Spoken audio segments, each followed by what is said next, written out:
Hello everyone, आज हम discuss करेंगे question based on photo electric effect. तो चलिए स्टार्ट करते हैं।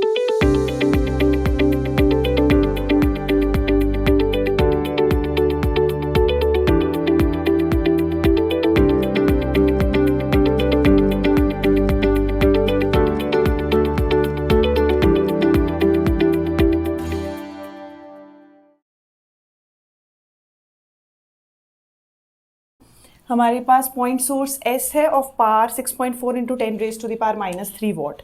तो अगर सोर्स S है, ये रहा सोर्स S, इसकी पावर हमें गिवन है, इतनी गिवन है। एमिट करता है फोटोन्स कितनी एनर्जी के साथ? 6 इलेक्ट्रॉन वोल्ट। तो फोटोन की एनर्जी, हम बोलते थे किसी मेटल सरफेस पे लाइट फॉल की, तो वो एनर्जी जो फोटोन्स लेके आ रहे हैं वो कितनी लेके आ रहे हैं? 6 इलेक्ट्रॉन वोल्ट लेके आ रहे हैं। तो मीन्स ये हमारे पास क्या हो गया? E हो गई। ये पावर है किसकी? हमारे पास सोर्स की, जो सोर्स जिस पावर से हमारे पास एमिट कर रहा है फोटोन्स को। Source is located at a distance r 0.8 metre from the centre of a stationary metallic sphere. यहाँ पे हमारे पास एक स्टेशनरी मेटालिक स्फीयर है।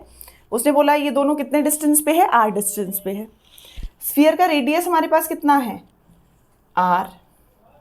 अब सोर्स से हमारे पास फोटोन्स निकलेंगे। सोर्स जो S है उससे फोटोन्स निकले। फोटोन जो निकले उसकी एनर्जी इतनी, और सोर्स ने जो पावर यूज की वो इतनी। हमारे पास r, स्मॉल r कितना है? 0.8 मीटर। ये भी हमें गिवन है। नेक्स्ट हमारे पास आ गया from the centre of stationary metallic sphere. ये metallic sphere of work function 3 electron volt. Work function को हम किससे रिप्रेजेंट करते हैं? फाई से। तो ये हमें फाई गिवन है। And of radius 1.6 into 10 raise to the power -3 metre. तो हमें रेडियस भी गिवन है। The sphere is isolated and initially neutral and photoelectrons are instantly taken away from the sphere after emission। तो होगा क्या? ये photons emit कर रहा है, फोटोन्स देगा इसको। जैसे ही इसने फोटोन्स दिए, यहाँ से हमारे पास क्या होगा? इलेक्ट्रॉन्स की इजेक्शन होगी। मेटल सरफेस से क्या होता है? इलेक्ट्रॉन्स की एमिशन होती है। कब होती है? जब लाइट ऑफ सुटेबल एनर्जी और फ्रीक्वेंसी फॉल्स ऑन इट। मतलब जितनी वर्क फंक्शन है उससे ज़्यादा दोगे तो क्या होगा? इजेक्शन होगा, इलेक्ट्रॉन्स निकलेंगे। तो एनर्जी आपने 6 इलेक्ट्रॉन वोल्ट दी, वर्क फंक्शन 3 इलेक्ट्रॉन वोल्ट है, तो होगा हमारे पास फोटो इलेक्ट्रिक इफेक्ट होगा। तो means sphere is isolated initially and neutral and photo electrons are instantly taken away from the sphere after emission. The efficiency of photo electric emission is 1। मतलब 10 raise to the power 5 incident photons के लिए, 10 raise to the power 5 incident photons के लिए हमारे पास जो efficiency ईटा होती है वो 1 इन 10 रेज टू द पावर 5 है। तो वो 1 हमारे पास क्या करेगा? इलेक्ट्रॉन का एमिशन करवाएगा। तो मीन्स इतने फोटोन्स जाएंगे, 10 रेज टू द पावर हमारे पास 5 इंसिडेंट फोटोन्स जो हैं हम एमिट करवा रहे हैं, उसमें से 1 एक एफिशिएंट। तो एफिशिएंसी वैसे हमारे पास क्या होती है? Output power to input power formula हम यूज करते हैं। तो हमने सब कुछ इकट्ठा कर लिया कि हमारे पास क्या क्या है। हमने सब देख लिया कि ये सब चीज़ें हमारे पास होती हैं। पॉइंट सोर्स S, उसका जो पावर है वो इतनी गिवन है। Now the question is power received by the sphere. ये हमारे पास कुछ इंटेंसिटी से रिलेटेड क्वेश्चन है।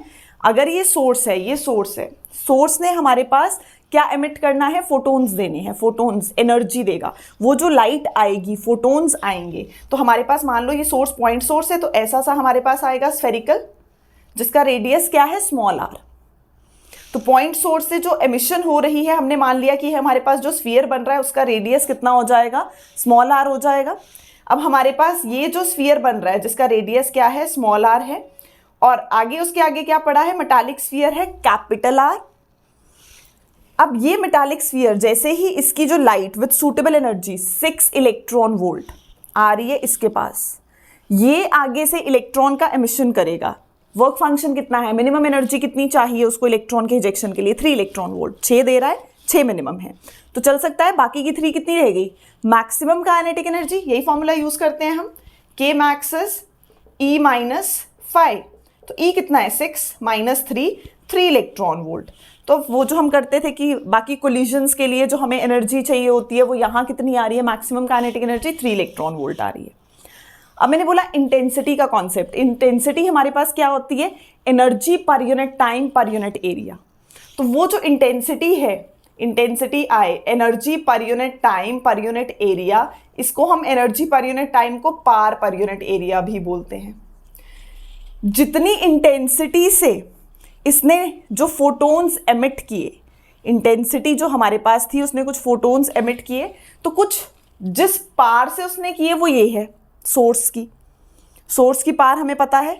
सोर्स का अगर हम अगर हम पॉइंट सोर्स का देखें, हमारे पास एमिशन हो रही है, तो अगर हम इसका एरिया यूज करना चाहें तो हमारे पास कितना बन जाएगा, P/4πr²। स्फीयर है।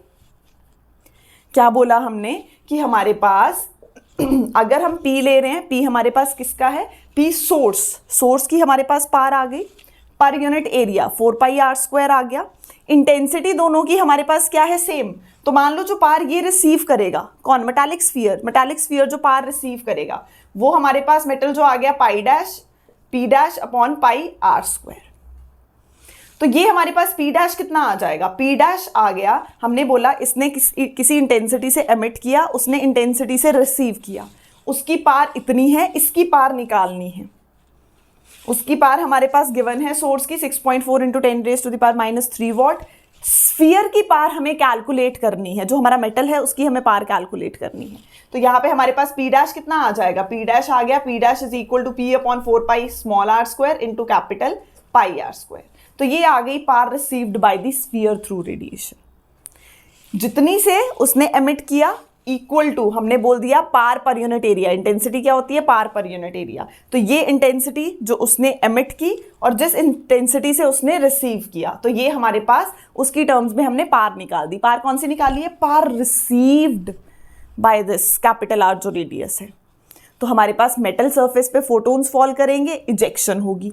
अब हमने बोला ये इलेक्ट्रॉन्स एमिट कर रहा है, तो number of photons striking the metal sphere पर सेकेंड कितना होगा। नंबर ऑफ फोटोन्स का फॉर्मूला इसी चैप्टर में फोटो इलेक्ट्रिक इफेक्ट में हमने बोला था कितना होता है हमारे पास, n' अगर हम ले ले या n ले ले तो हमारे पास आ गया P'/E। नंबर ऑफ फोटोन्स का फॉर्मूला होता है पार पर यूनिट एनर्जी। तो हमारे पास P हमारे पास P' कौन सा आ गया, पार रिसीव्ड बाय द स्फीयर, तो हम इसकी वैल्यू यहां यूज कर सकते हैं। नेक्स्ट हमारे पास आ गई कि हमें एनर्जी यूज करी, कौन सी एनर्जी की वैल्यू हमारे पास आई। Next number of photo electrons emitted per second is about, photo electrons कितने एमिट हुए। अब हमारे पास फोटो इलेक्ट्रॉन्स जो एमिटेड होंगे हमें n' फाइंड करना है। फोटो इलेक्ट्रॉन्स एमिटेड होंगे, नंबर ऑफ फोटोन्स जितने स्ट्राइक करेंगे, नंबर ऑफ फोटोन्स जो यहाँ पे हमारे पास स्ट्राइक कर रहे हैं मीन्स n आ गया, ये वाला n डिवाइडेड बाय 10⁻⁵ जो इंसिडेंट फोटोन्स हैं। 1 × 10⁻⁵ इंसिडेंट फोटोन्स हमारे पास इफेक्टिव जो हमने बोला एफिशिएंसी, तो यहाँ पे हमारे पास आ जाएगा 10⁻⁵। तो number of photons emitted will be number of photons striking divided by 10⁻⁵। तो ये हमारे पास आ गया number of photons striking the metal sphere पर सेकेंड, ये वाली वैल्यू डिवाइडेड बाय 10⁻⁵ हो जाएगा। नेक्स्ट फोटो इलेक्ट्रिक एमिशन कब स्टॉप होगा। अब इसने इसको एनर्जी दी, यहां से इलेक्ट्रॉन्स निकले, वो जो इलेक्ट्रॉन्स निकले, इलेक्ट्रॉन्स क्या कर रहे हैं, इलेक्ट्रॉन्स से हमारे पास फोटो इलेक्ट्रॉन्स को एनर्जी रिसीव हुई, वो फोटोन्स ने आके एनर्जी दी, फोटो इलेक्ट्रॉन्स बनके निकल गए। तो वो जो फोटो इलेक्ट्रॉन्स बनके यहां से निकले, हमारे पास जो इजेक्शन हुई है, एमिशन हुई है यहां से फोटो इलेक्ट्रॉन्स की, जब कोई इलेक्ट्रॉन निकलेगा तो इलेक्ट्रॉन अपनी जगह छोड़ के जाता है, तो पीछे क्या चार्ज देके जाएगा, पॉजिटिव चार्ज। तो मीन्स जब इलेक्ट्रॉन्स निकलेंगे तो हमारा जो स्फीयर है ये क्या बनता जाएगा, पॉजिटिवली चार्ज बनता जाएगा। हमने बोला कि हमारे पास ये सोर्स से लाइट आई, यहाँ सोर्स से एनर्जी आई, फोटोन्स आए, उसने इसको दी, तो हमारे पास मान लो ये ऐसा सा हमने कंसिडर कर लिया कि हमारे पास जो ये रेडियस है R, कैपिटल R हमने लिया, यहां से फोटो इलेक्ट्रॉन्स निकलेंगे, तो मतलब इलेक्ट्रॉन जब अपनी जगह छोड़ के जाएगा ये पॉजिटिव चार्ज होना शुरू हो जाएगा। तो इलेक्ट्रॉन दे रहा है, इस पे पॉजिटिव पोटेंशियल आ रहा है, जैसे जैसे वो इलेक्ट्रॉन दे रहा है उस पे पॉजिटिव पोटेंशियल राइज हो रहा है। पॉजिटिव पोटेंशियल राइज होता जाएगा, एक पॉइंट ऐसा आएगा कि वो क्या करेगा, जो उसके आसपास के इलेक्ट्रॉन्स है वो उनको ही अट्रैक्ट करना शुरू कर देगा। तो वापस उनके जो इलेक्ट्रॉन्स है, जो उसके आसपास इलेक्ट्रॉन्स है, वो क्या बोल रहा है, मेरा इतना पॉजिटिव पोटेंशियल हो गया, अब मेरे पास इलेक्ट्रॉन्स नहीं है, तो वो इलेक्ट्रॉन्स ही वापस अट्रैक्ट करना शुरू कर रहा है। तो जिस पोटेंशियल पे हमारे पास काइनेटिक एनर्जी ऑफ द